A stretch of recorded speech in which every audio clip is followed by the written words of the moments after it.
Hey all, Rick Rex here, back with another one for you, and this time we're continuing our look at sorcery, and we're concentrating on the ranged AOE loadout and rotation. Now we're as always going to cover white mods, artifacts, allies, the build, and the loadout, and we're of course going to parse it out to see what kind of numbers it's going to put up. But first, if you like what you see and you want more, hit that like and subscribe button to help keep the channel growing and also to not miss one single update as they drop.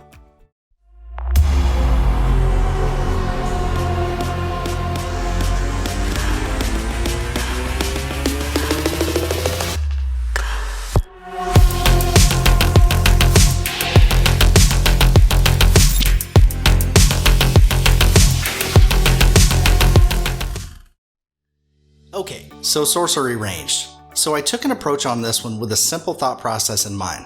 This one's only set up for doing mobs in the halls. That's it. To work on a boss in specific, go with a single target loadout with this power set for sure. And at the end of the video, I'm actually going to put up some footage of me taking on Cheetah solo with my ranged loadout to see the pitfalls of what happens when you use projectiles as a primary damage dealer against an extremely mobile boss. Now to answer your question prior to getting to that, yes, I was able to beat her on my own, but yes, I died. And yes, it was only once. Now the projectiles that are the bulk of what can be done with sorcery in a ranged fashion is really fine under normal circumstances when dealing with adds. When there's a tank present, it's really an easy picking situation for a DPS. And the hitbox on them is honestly pretty darn great, and even if you're in close quarters running solo content and you get surrounded, the hitbox is actually large enough to hit the NPCs behind you while you're using projectiles on NPCs in front of you. So with that being said, let's go ahead and check out the setup, and we'll start as always with our white mods. Now for our weapon, we're going replenishing adapter.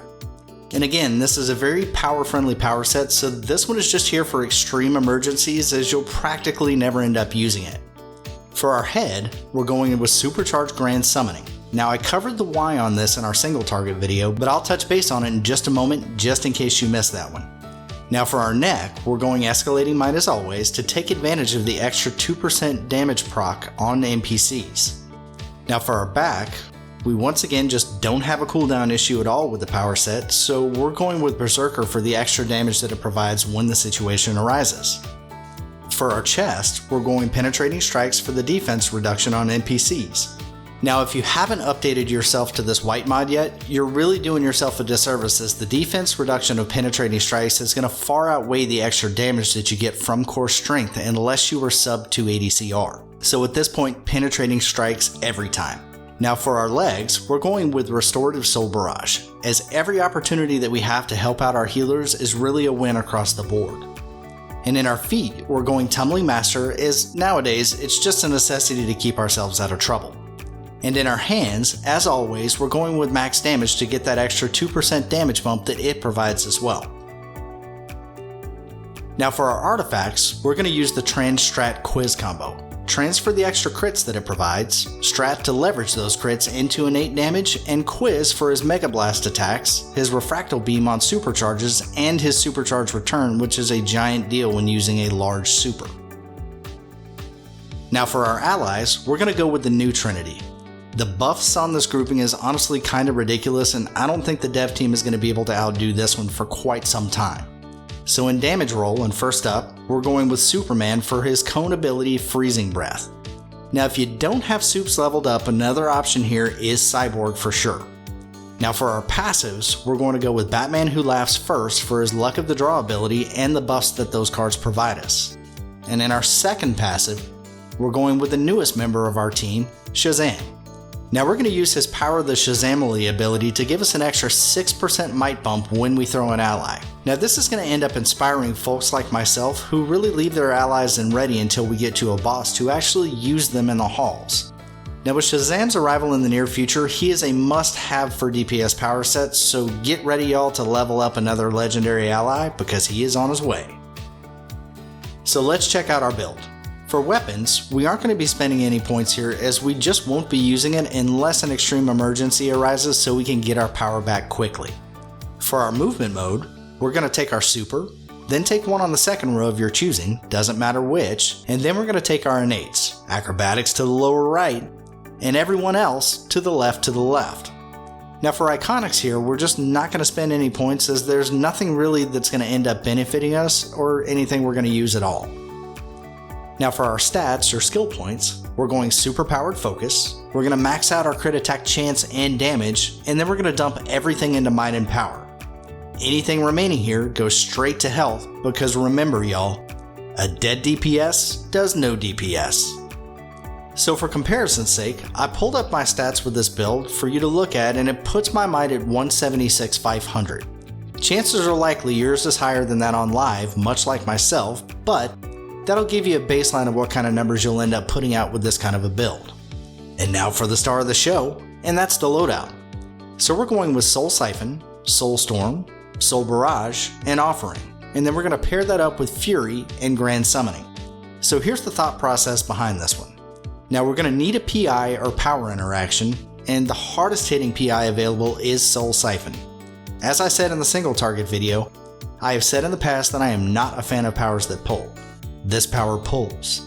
I am still not a fan of powers that pull. But the damage differential between this and Transmutation is just simply too large to ignore. And it does come with the added benefit of keeping ads close to you while running single target to make the most out of the projectiles so you don't have any problem with them missing in that phase of the game. Now Karmic Suspension is great and gives you super, and it's also great from a damage perspective, but its cooldown is too long with any type of a reasonable loadout, so that really leaves our options here being those two, with one just outshining the other, so we'll go with Soul Siphon. Now our next goal is to hit as many times as possible since we just don't have any usable dots or damage over time powers. Now we need that strat card to be going crazy, so our best option here is Soul Storm and Soul Barrage, as both hit multiple times and really don't have much animation to them at all. Now our big burst is going to come off of Offering. Fury will do his work and give that large burst damage plus his normal weapon attacks that are not crit dependent, so that really kind of makes things a little bit easier to figure out. Now, next let's talk about Grand Summoning. For those of you who have already seen the single target video, this is going to be a rehash, so skip ahead and I promise I won't be hurt by it. Neo Venom Boost is a go-to in almost every power set, but your damage output from it is really about 300 to 700,000 in DPS from a 50%er that's crit dependent. Now it's a great option in most situations as it performs slightly better than most supers that are available. But in this power set, Grand Summoning is just a better option, as you'll see in just a moment, due to its lasting twice as long as Neo Venom Boost. That's 30 seconds over 15 seconds.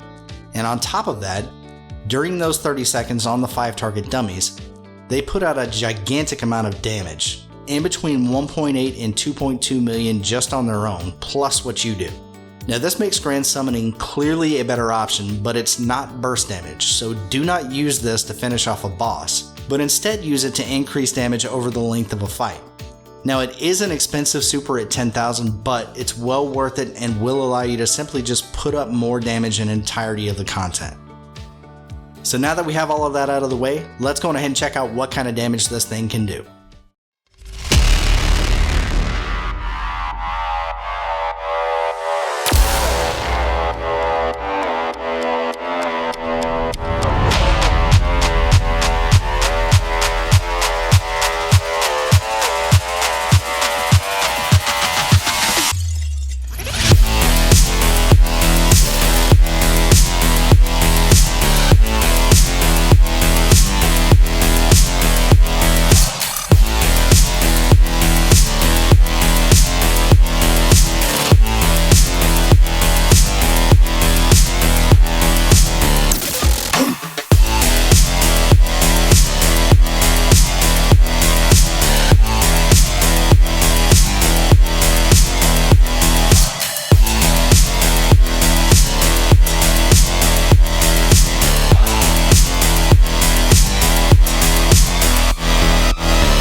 Okay, so there we go. So let's talk about the bad right quick.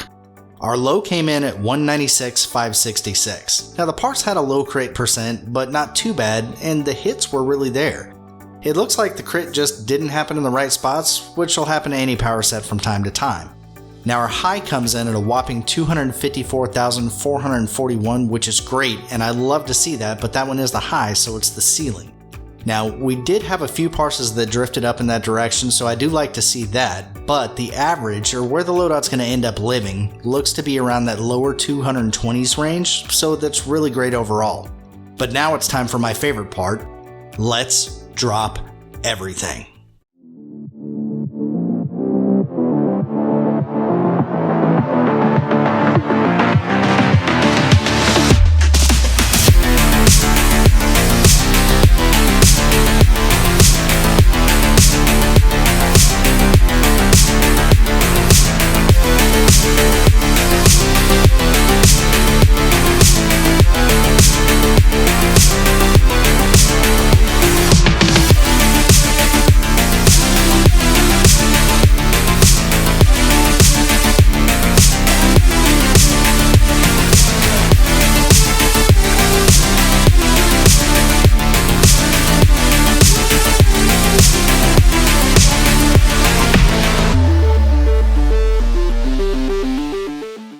Man, I love that.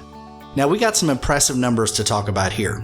Our big hit comes in at a whopping 2,094,320 damage per second, and yeah, that's right. For those of y'all sitting in the back, that's over 2 million in damage in 10 seconds, y'all. You want to melt a boss? This is the way. Now the cool part is, with Grand Summoning, that is at the end with our little minions out.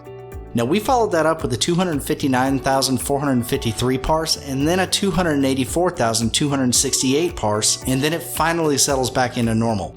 That's awesome work, and that is why we use Grand Summoning. I love it. Now, since we got all of that out, let's go ahead and take a look at the pitfalls of using this type of a loadout and why you really don't want to use it on an extremely mobile boss. Now, I'm going to take on Cheetah, as I mentioned earlier, in the open world, as I knew she was a really erratic boss when it comes to movement, and it took a good sized group to take her down in the past.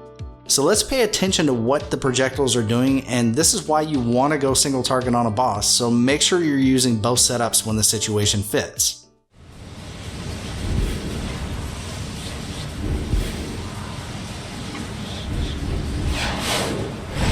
You pulled my fur!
Okay, so there we go. So there really is the exposure of using projectiles on an extremely mobile boss. So we see those pitfalls in glaring form, but I was still able to actually polish her off on my own. But that's it, y'all. Thanks so much for joining, and of course we have that melee build up next, so stay tuned for that. But once again, if you like what you see and you want more, hit that like and subscribe button to help keep the channel growing and also to not miss one single update as they drop. I'll see y'all next time.